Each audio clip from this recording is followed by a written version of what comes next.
From take-off to sell-off. The Deputy Prime Minister says the government should consider selling off its majority stake at Air New Zealand. This morning, the national carrier reported a $40 million after-tax loss and has promised a strategic reset of the business. Here's senior political correspondent Jenna Lynch. Buckle up. Seatbelts fit low and tight across your hips. Air New Zealand's had a rough landing. If you need air, oxygen masks will fall from above.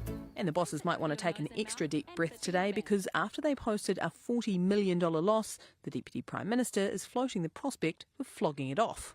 Well, it's the only airline where you pay twice, once as a taxpayer and once as a passenger. Now, I just asked the question, what has been the public purpose of owning this airline? Air New Zealand was privatised in 1989, but the government bailed it out in 2001 and still owns a 51% stake in the company. We've said we will have no asset sales this term, as you well know. Worth noting, this term ends in November, and if they need Winston Peters to govern again, rule it out. He said calls for the government to sell our shares when the airline market is in a downturn is economic lunacy.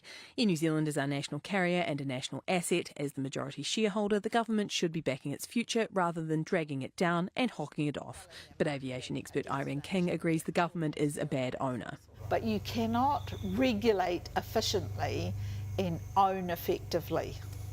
The two create too many tensions, and we are seeing that we, the customer, are unfortunately paying for that tension. But now would be the wrong time to sell. Timing is everything when you make those sorts of decisions. At the moment, the answer is absolutely no. Air New Zealand has blamed its woes on engine issues, slow domestic demand and rising costs. Qantas, meanwhile, posted a $1 billion profit today. Most airlines around the world are extremely profitable at the present time. Air New Zealand is the exception, not the norm. Its relatively new CEO, Nikhil Ravishankar, didn't want to talk to us today, so we asked the old boss. What's Air New Zealand's problem? Why aren't they making money? Oh, look, I won't comment on that. That's up for an individual company to talk to their own issues, and I think it would be inappropriate for me to do so. David Seymour reckons he knows what's up, fears are too high and focus has drifted. Get woke, go broke. I mean, we hear about electric planes, glossy reports on climate change, paper cups in the Koru Lounge. What they can't seem to do is take off and land on time. Electric aircraft, first explored by Christopher Luxon. Did you start that culture that he's talking about, though? I think you can go look at my track record running in New Zealand. It was pretty good. But even he has taken a Jetstar flight of late, something Seymour says some of the country's most frequent flyers, MPs, should be doing more. He wants a capped travel budget for MPs so they don't just go straight to Air New Zealand, they look for the lowest prices. Well, hang on. You made a promise when you came into Parliament that you would fly Jetstar. I always try to support the competition with Jetstar. Do you remember that? Yeah, I kept it. No, you didn't. I didn't say I'd do it every single flight. Seymour's office couldn't tell us how many Jetstar flights he's taken. All right, Jenna, how likely is it that the government would sell off the airline?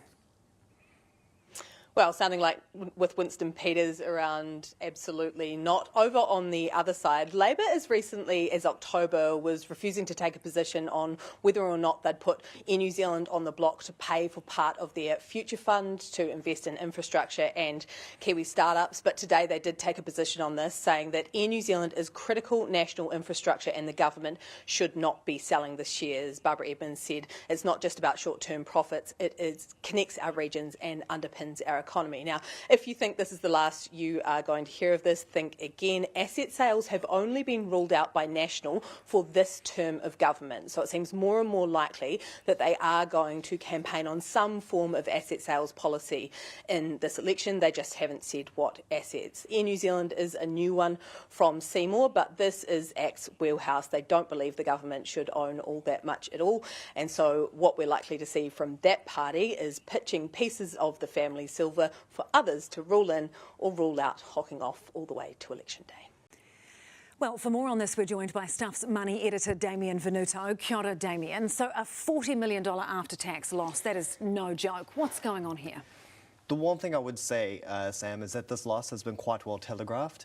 Air New Zealand made it clear in its forecasts that it was going to have a loss at about this level, so investment analysts were expecting this. It fundamentally comes down to two things that Air New Zealand has had challenges with over the last over the last 6 months. The first is engine problems. They haven't been able to get as many planes in the sky as what they initially wanted to. The second is rising costs amid a struggling economy. The problem for Air New Zealand is that those are two issues that they've had no control over. They're fundamentally enforced on Air New Zealand, and they just need to deal with the situation. And are there any other big threats lurking around the corner? The big one is Jetstar. So in the last few months, Jetstar has introduced 660,000 new seats on those key Air New Zealand routes. So essentially this is Jetstar attacking Air New Zealand when it's a little bit vulnerable on its home turf. It's an incredibly big move, and the verdict's already out because the Airport Association has already released a report saying that on those routes where Jetstar has increased competition, prices have come down. Where Jetstar is not present, prices have continued to rise or remain high. Many people choose to fly with Air New Zealand anyway, though, because it offers a more premium service. Doesn't that count for something? Yeah, what we're talking about there is brand, right? And brand is incredibly valuable. It allows you to charge a premium. If you have a good brand that people trust, that they like, if they enjoy your service, you can always charge a bit of a premium. That's something that Air New Zealand has always relied on. I remember about 11 years ago, I was in Sydney at the Google Showcase. Big celebration of the biggest brands in the world. One of the superstars of that moment was Air New Zealand. It was being celebrated because of its safety videos. It was being celebrated because of its service. It was really a global star, something that all of us could be proud of. Fast forward to the present day, and the brand is coming off the back of COVID. It's trying to rebuild, and that premium isn't such a guarantee anymore.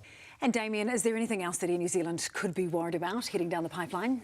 Oil prices. I spoke about that earlier this week on the show, but if those tensions between Iran and the United States continue, we could see oil prices spike. And if that happens, fuel is going to become more expensive, and that is something that Air New Zealand will have to confront. OK, our money editor, Damien Venuto, thanks for your time today. Tēnā koe.